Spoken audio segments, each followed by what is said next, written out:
people out of their, poverty or out of that situation is they come up with the solutions and then you facilitate. So within that structure in itself, equity, partnership, partnerism is actually embedded in that. So it's what they want. That's what you're going to give them.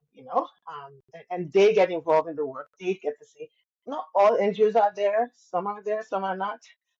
But then the downside of that structure, that way of doing things is it's slower because you're talking about changing people's way of Mm-hmm. thinking, you're talking about changing, letting people identify. Because I always say you don't know what you don't know. The reason why people from overseas or from us, we look and say, oh, that thing that's happening over there is really bad, or that it's because we have seen different. We know there's a different structure, but if you're in there, you don't know what the What alternative you could be.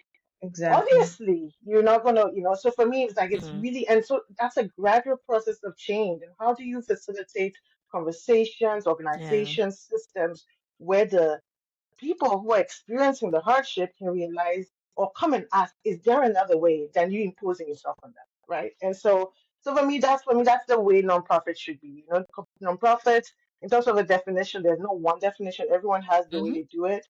But for me, the participants, the beneficiary, whoever is getting the support, who needs the help, they should be at the center of the conversation. Equity, partnerism should be the Yeah. center of it, because that's the only way I think we can actually build a sustainable system that can actually eradicate poverty, or at least get us onto a trajectory that eradicate poverty. Otherwise, it's just a lot of high jeeps and waste of money, and Yeah. that's all that Mhm. we're doing. It's not, it's not changing anything, and I think they're realizing that now. Yeah. Yep. Yeah.